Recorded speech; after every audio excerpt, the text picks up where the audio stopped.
কারণ আমাদের তো সেই আগের দিন নেই যে হঠাৎ করে হেলিকপ্টার নিয়ে হাজির হতে হবে, নাকি? সেদিন তো আর নেই। তবে এই যে ইলেকট্রনিক ডিভাইস, এই যে অন্য কিছু, এগুলির জন্য তো আমাদের সেই ব্যবস্থা নিতে হবে। এবার বেশি কিছু করার দরকার নেই, সিম্পলি আমরা ক্লোজ সার্কিট ক্যামেরার কথা বলেছি। এটা কিন্তু শুধু পরীক্ষার জন্য নয়, এইভাবে ভুল বোঝা যাবে না। আজকে পলিটি ইনস্টিটিউট বলে আসছি, ছাত্ররা কমপ্লেন করলো যে শিক্ষকরা ঠিকমতো ক্লাসে আসে না, ঠিকমতো পড়ায় না। আবার শিক্ষকরা কমপ্লেন করলো শিক্ষার্থীরা আসে না, এরা ক্লাসে অ্যাটেন্টিভ না। ওকে, ফাইন, আমাকে তো কাজ করতে হবে। আমি ক্লোজ সার্কিট ক্যামেরা লাগাবেন, রেকর্ডিং থাকবে আর্কাইভে। আমি আপনার কাছে ব্লুটুথের মাধ্যমে আপনার পাসওয়ার্ড নিয়ে আমি ওই ক্লাসগুলি দেখবো শিক্ষকরা কি করে, ছাত্ররা কি করে। কারণ আমাদের তো মনিটরিং করতেই হবে, কোনো তো বিকল্প নেই। দেখুন, মাননীয় প্রধানমন্ত্রী বলে বসছে, ইউনেস্কো কমিশন বলেছে বাংলাদেশের জিডিপির 6% দিতে হবে, এবং মাননীয় প্রধানমন্ত্রী এবার এজেন্ডায় বলেছেন যে আমরা 5% দেব। হিউজ অ্যামাউন্ট, কিন্তু 5%। এই গত বাজেটেই দেখলাম ফেরত যাচ্ছে, কাজে লাগাতে পারছি না। আমি এসে 5% অলমোস্ট ডাবলের আপ হয়ে যাবে আমার বাজেট, এই টাকাকে আমি খরচ করতে পারবো না।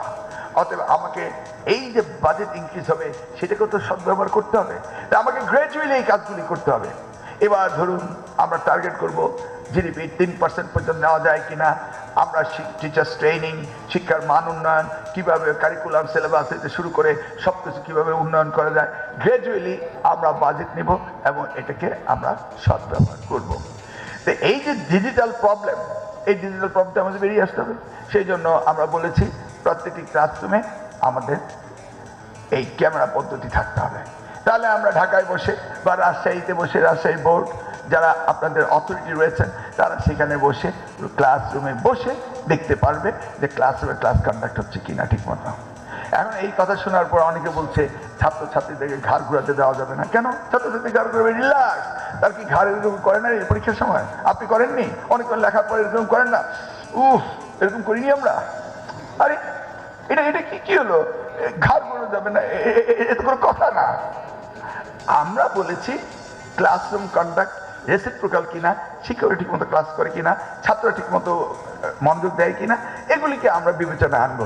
সেই সাথে পরীক্ষা হলে সিসি ক্যামেরা থাকবে এবং আমাদের দুশ্চিন্তা কমে গেল।